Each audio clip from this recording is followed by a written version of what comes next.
Hello everyone, in this video I'll be ranking all of the Vanguards in Marvel Rivals on a tier list. So, Vanguards are pretty fun to play, but I don't see a whole lot of people playing them in comparison to DPS and support, so I'm going to be ranking the best tanks in the game and breaking down why I think each character is the way they are. The first one I want to start off with is Thor, and he's the god of thunder. Now, Thor is, I wish he was a little bit better. His whole kit revolves around Thor Force. So he has these 3 hammers in the middle of the screen there. You use them whenever you use your abilities. And your hammer Mjolnir will glow whenever you hit them with your abilities, and you can regain that by just attacking. So we use up our Thor Force, Mjolnir's glowing, we can attack and get it back. Thor has the hammer spin and the hammer throw. Most of the time you're going to want to use your hammer spin, as this will close distances. But a big strategy is I like to use a hammer throw to get in behind their supports, and then you can get behind them and take one of their supports with you back to your team so that everyone can burst them down and hopefully their healers won't be able to keep up. So this is really a big strategy with Thor. He's not so much a dive tank like Venom or Hulk is, but he does have some dive like tendencies. You got to get in there and get back out. His hammer spin, even if it's not fully charged up, does travel a pretty decent distance. So sometimes if you're trying to get up onto a ledge, you can use that to assist yourself up. But he also has the Awakening rune, which you can also drop down your Thunder Force there and go into your Awakening form. This is the highest DPS. It'll also give him all of his bonus health there, as you can see. But the thing with that is you don't have any mobility whenever you're in that form, so it's a bit squishier. And from my experience, people will start attacking Thor whenever he's in that form, so you don't always want to use it. Typically, the best strategy would be get in, drop your rune down, and then maybe backpedal and start using this, because it can hit from range. You can throw the lightning here, and it's enough to burst down 800 damage worth if you're able to land all the shots. So you can actually remove Dr. Strange's shield by doing that. Thor also has a nice combo, so whenever you get into a fight, you can spin your attack, get in, attack, throw your hammer attack, which will animation cancel your main attack for some nice burst damage. Thor, I wish, was better. His whole mechanic revolves around getting into the front lines of combat, disturbing the peace, and getting out before your health runs out. So I just wish he was a little bit better. I think that Thor is likely only a B tier option just due to the lack of survivability.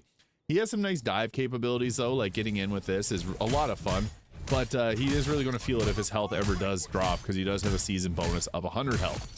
Now, Thor actually will buff up Captain America and make Captain America great, but Captain America is the weakest tank in my opinion, unfortunately. I really enjoy both of them, but his team up with Thor and with Storm is really great, because whenever you have their team up in, you're able to deal a bit of extra damage, or they're able to deal a little extra damage, and you can get some easy assists off that way. So Captain America is able to throw his shield multiple times.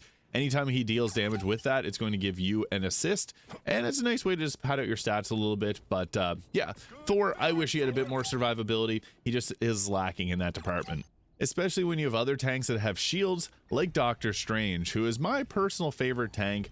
I like this the plain old Dr. Strange skin too. I just think this design looks great in the game. Now, Strange's whole thing is he's got the daggers of Danak here and his anti-magic, or his dark magic. So whenever you deal damage with your attacks, you build up dark magic, which you can see there. We have 100 of it, and if you don't burst it out in 3 seconds, then you get hit with anti-heal until you use your attack to remove it. Now, you build it up by doing your main attacks, but also you get 10 of it by doing your melee. And Dr. Strange wants to get in and attack melee, and also pop his shield at times, because his attack timing between attacks is a little bit slow. So you can actually do all 3 of these in between your attacks. So he does have a cool combo: attack, melee, pop shield, boom. So that's really the way you want to play him, and then get in close, because for every point of dark magic you get, you deal 1.2 damage with your release there. And if you have a Hulk team up, that's increased to 1.3, and you also don't get the dreaded unable to be healed, the anti-heal. So Dr. Strange is really good. 800 shields on his shield is really useful, because that's more health than some heroes get, and you're able to block that with your shield. Although melee heroes like Thor can actually just get into his face and attack through the shield, so that's something to keep in mind. But Dr. Strange is definitely the best tank in the game. He's got this nice push. He also has the ability to lay down portals, so you can pop a portal down, portal your team in. You've probably seen lots of plays with this. It can be really useful too. You can also screw up your team if they're not really thinking, or if you split your team when you want to keep everyone combined together. So whenever you're using that, it's a good idea to like maybe ping your portal just so people are aware that it's being used, just because there's a very good chance that people will forget about it. So you don't want that to happen. But you can also use this with like Punisher's turret to set up and deal damage, or other people's ults to get them in position. Dr. Strange just has so much utility, damage, and he has this nice getaway where you can fly up high, and then you have a nice vantage point over people. But whenever you're up high, you kind of have a target on your back, so you also bring up your shield. It's nice to also get rid of Iron Men that way, or any other flyers. So yeah, Dr. Strange is very powerful as a Vanguard, and I would have to say that he is an S tier choice. So we're going to throw him up into the S tier. He's just very strong in a variety of ways: long range, close range, and everything in between. And his team up with the Hulk, which is who I'll be covering next, is pretty strong. So Bruce Banner, you start off in Bruce Banner form, and then you Hulk out and become the Hulk. Now there is a setting that you can set up so that you're always charging your jump when you press the spacebar. I would recommend having that on because you can get in, do your attacks, and then charge your attack to get back, or charge your jump to get back out instead of holding your jump. So this is useful. You get in, do your damage, annoy people, throw up all your defensive abilities, and then when you got that all charged up, you're able to just jump away too. So Hulk has a ranged option for an attack. It does have a cooldown of 8 seconds, and it does a pretty good amount of damage. He also has a shield that he can put on himself and any nearby teammates. It'll block 200 damage for Hulk, and 100 damage for anyone else nearby. And he also has a stun attack, which is quite nice, so you can use this to stun them, keep them in place, and this is nice if you got multiple people diving you can just stop them that way. But Hulk's ultimate's also really nice with the Monster Hulk, and you can just knock people up into the air with this, and then you can grab someone and do the Hulk versus Loki slam there. So yeah, Hulk's pretty decent of a dive tank. He gets banned often. The reason he gets banned is because his team up with Dr. Strange is really good, because it gives Dr. Strange and Iron Man overload of gamma energy, which buffs their damage. Strange gets the Maelstrom or Madness buffed, and Iron Man gets his late beam attack buffed up. So Hulk is, I would say Hulk's pretty good, but I feel like I don't know what's missing to make Hulk crazier, but I feel like he doesn't always feel like the Incredible Hulk, but he's also pretty strong in certain areas. So great dive tank. I would have to say that Hulk with his team ups is great. I would say A tier, solid tank. Good at diving in, diving back out. Make sure you have the option so that whenever you use your jump, you can jump, charge your jump up again, get in there. Always be pressing space to make sure you charge it up so you can get back out. I didn't even mention Dr. Strange's ultimate, but the ultimate Eye of Agamotto is pretty good. Fly in over top with it, and when you drop down, then you use your Eye of Agamotto. People typically miss that. But Groot, I am Groot. So Groot's a really great hero, especially because his damage is really high. His main attack does 70 damage each. But the thing with Groot is whenever he has his walls up, you can see they attack with you. And you can get some pretty crazy, if you're able to set up fully, you can actually do some pretty nutty stuff with it. So let's say we have 3 walls near someone, boom, one shot. So yeah, Groot is crazy. If you're able to do this, you can put these around doorways too. This is not obviously the most ideal like position to have because it's not easy to set up and build something like this, but if you can, it's really useful to get it like that. But even still, one of these walls will deal a good amount of damage, and they deal damage on your grenades too, so that is useful too. Groot will likely have the most damage blocked if you were to play with all tanks, because his walls will count as damage blocked as well, so that's really nice. His ultimate there grabs people in, making it easy. If you have a nice way to use his ultimate is actually to set up with the wall there and use your ultimate into the wall, because then it's going to explode and damage them that way. So Groot is extremely good at denying area. Like, he's good at denying space. You can set Groot up in domination, and that's probably the best game mode for him. You can also harm your team with Groot, so you have to be a good Groot player to make the most of them. But if you're only getting one tank, Dr. Strange or Groot are probably your best bets, because Groot's just got so much utility with these walls. This big wall will also heal you and provide over health, so you can get upwards of 1100 health, which is pretty crazy. So Groot is a great tank. These walls do a lot of work for you. It carries Groot for sure. But it's his whole kit is that. You can see we're getting upwards of 1100 shields too with that. So Groot is really strong. I would say that Groot is one of the best tanks for sure. Some people disagree, but I think that Groot is probably high A tier. I'm going to put him in the S tier right now just because those walls are very, very useful. Fear Magneto. Magneto's a great tank. I previously thought Magneto was my favorite. Now he has a 20-meter range, but he can also have his attacks explode there. So you can see, I guess it's just past, it's about 25 meters range with the explosion. But the exploding attack is really useful because you can hit people behind walls by using this. So if you get to learn his range very well, you can deal a ton of damage.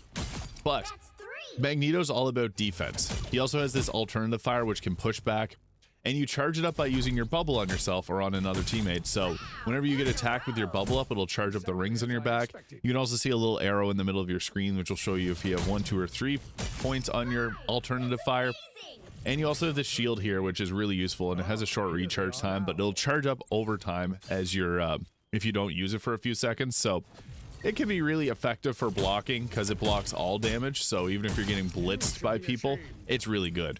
Now, the best thing about Magneto is actually his team up with Scarlet Witch, and that's where he becomes very scary, because when you have the team up with Scarlet Witch, you get this ability on C, and you get the sword blade attack, which hits hard, as you can see. With this, Magneto is like S tier, top of the A tier to S tier, but doesn't last too long. But what you can do with that is just completely blitz people down. So yeah, giving other people your shield so that you can regenerate your offhanded or your alternative fire is also really useful. Magneto's really slow though, so that's something you got to keep in mind. So for that, I would have to say that Magneto is, I would say he's A tier around there, probably better than Bruce Banner in some instances, but the team up with Wanda is really where he shines. Next, we got ourselves Captain America. Now, Captain America is one of my favorite heroes in the MCU, and I wish he was a little bit better. You can run, you can charge your shield will deflect and bounce bullets back. It's only got 400 charge compared to Dr. Strange's bigger shield, but your attacks are pretty weak.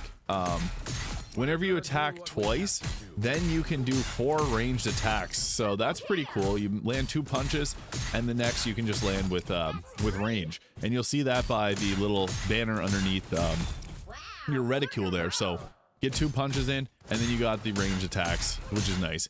And then you also have a shield throw, which will bounce to multiple people, and you got a rush attack. So using all of these together, you can actually do some serious damage. But Captain America is meant to be like jumping around, getting in, diving strike, throw your shield, punch, get it around, and just try to blitz as much as you can, and then sprint your way back out of there. The thing with Captain America is he's really mobile, so you want to leverage that, but because he's so mobile, he doesn't really have as much damage as some other tanks, and that's kind of what makes him less powerful. His Avengers Assemble ability is really nice too, because this will give you a good overheal and heal over time as well, so you become really tanky with this form, and it can be really fun. I think it's one of the better tank abilities, but the thing is he's just not as strong as some of the other tanks, which makes him a little bit lacking in the damage department. But he's got great mobility. You can throw your shield, you can use that to get away if you need to. I also like the shield, and you can sprint with the shield too. So Captain America does have a really good team up as well with Thor. So if you're going to play as if you have a Thor on your team, you can imbue yourself with the lightning, and then you get to throw your shield as your main attack, which you can see does a lot of damage, and it takes people out. This is how you get good with, or this is how you get the most out of Captain America. You pretty much have to have Thor in order for Captain America to be at his best. For that, unfortunately, the C tier stands for Captain America. I'm going to put him in the C tier. I wish he was better, but he just is lacking in a lot of departments, unfortunately. Maybe he'll get another buff because he just got a buff. We'll see. I think Captain America deserves a little bit better. Next, we got ourselves Penny. Now, Penny is one of my favorite tanks because she's just so good on defense. So you set up your spider nest. The spider nest will give you shield over time. You have your alternative fire will wrap people up so that they can't attack. You also have mines, which the mines do a bunch of damage. You can see there, you can shoot out 3 mines. They do 100 damage each. They hit really hard.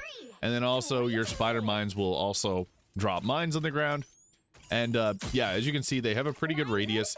You can also hide your mines underneath your webs. And what's nice about the hidden mines is that they can't be shot down. So you can literally just set up at outside of a team's base whenever they're spawning and spawn camp them with mines, which is pretty rude, but you can do it. It's part of her kit for a reason.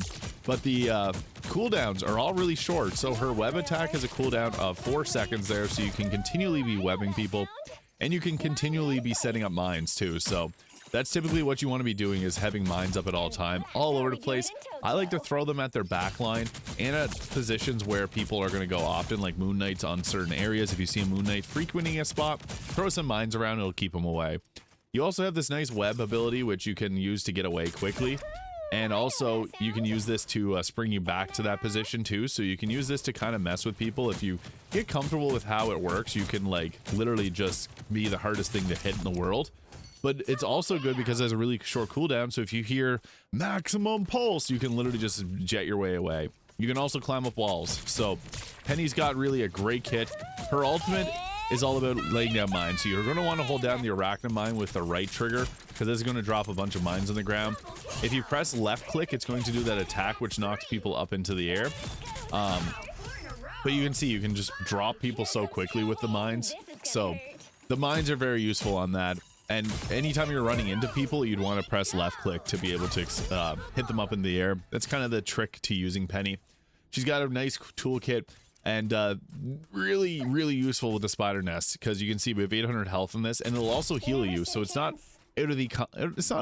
common that you will not get, you'll usually get a bit of healing in the game. Another thing with this is this will actually protect your healers. So I encourage, anytime I'm playing with healers that I know, to stand near the spider nest, because if someone comes to jump them like Spider-Man or Wolverine or Iron Fist, this will chase them down and blow up and get them. So that takes care of keeping your healers alive. Penny just does a lot. She's not as good as on offensive maps, but you can still make it work. I think she's pretty decent on offensive maps, but not everyone can find that same success. But she can also lay down this to extend her mines out. So what's cool is you can use these to continually build up your mines, so that you can see here the mines are now traveling all the way over to there, which is pretty crazy, I must admit. If you become smart with how you set this up, you can actually do some crazy numbers with it. Penny's a good character, but skill level, you do need to be a little bit knowledgeable on where and when to set up. So I personally think that Penny is like top of the A tier on domination maps, and on anytime you're defending. I would say Penny's probably S tier, so we're gonna throw her up there. Finally, we got ourselves Venom. Now Venom's in a weird spot because he's the only tank that can headshot.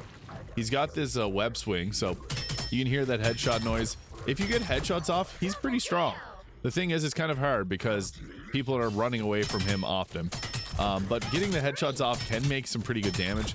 The thing is, it's hard to land all 4 of those shots. We're just going against stationary targets there, so the range is not great on them. But as you see, when people are moving around, it's a little bit harder to get all your shots off with them. So that is one thing against Venom, I guess, is his range and burst damage is a little bit weird. But whenever it comes to diving, what you want to do is you can actually run up walls, and you can use the diving strike to start off. I would recommend going with that, and then following up with this, because it'll help you line up your shots a little bit better, and it deals damage over time if they don't get attacked, or if they don't get away from you. And since you're not using up your dash, what you can do, or you're not using up your swing, so you can jump in, attack, go with the grab attack, try to burst down as much as you can. Whenever they start attacking you, use your shield when your health gets low, and this will replenish your health, and then you can swing away and get back to safety. The thing is, Venom's actually very fast. If you run up walls, you can literally just run straight up with Venom and then use your diving strike to get into some great positions. I feel like Venom is a underutilized tank for reasons that it's hard to get damage in with Venom. You really want to be going for headshots, and a lot of people end up dying with Venom. But if you use this and run with him, he's really fast, so that's something that you can use to like get your diving strikes off and keep your swing, because your swing is really your safety escape button, and you want to use that to get back to your healers. You're very hard to hit while you're swinging, so that's another nice thing. And your ultimate is really good too. So with your ultimate, you will heal yourself for the damage that you dealt and give yourself overheal, so you can get in, do this attack again, blitz him down to your health is low, pop your shield again, and then continue to damage until you need a peel. The Venom's a great dive tank. I feel like his kit's missing something. He did just get a buff, so he gets more shield with his attacks, but I don't know what it is. Venom just needs something a little bit different. Maybe it's a cooldown on his swing to change. I don't know, but I feel like he is another hero that's somewhere around the B to C tier. I might even put him like He's not as, I would say Thor is a little bit better than Venom. Venom's just a health, like a really high health tank. Venom's damage isn't as scary as someone like Thor's though, so that's another thing. But Venom can still be great in the hands of a good player, and if you're someone that plays with Captain America or Venom or Thor, hats off to you, because they're not the meta pick, and I respect whenever people don't play with the meta. So here's my final list. I think probably something like this. Strange being the best tank easily. Penny, also a very useful tank because of her defensive setups. Not so great on offensive push the payload, where Dr. Strange really excels, but she can zone and hold positions extremely well, better than any other tank. Groot is really good at holding positions. Groot might even be top of the A tier, somewhere around there. The walls will block a lot, and you got to be a smart Groot player to get the most of them. Hulk, great team up with Dr. Strange and Iron Man, great diving and good damage and survivability. Magneto, great pushing tanks. Magneto and Strange are very similar in the way that they work, both very fun. Thor, I love Thor, one of my favorites to play, but just needs a bit of a buff somewheres. Same thing with Venom and Captain America. But let me know your thoughts in the comments, because everyone plays these characters differently, but from what I've watched and what I've experienced and what I've played, I think this is pretty accurate to the best tanks in the game, at least for in season 1. So let me know your thoughts in the comments. Hit the subscribe button below if you haven't already, and I'll see you all in the next video.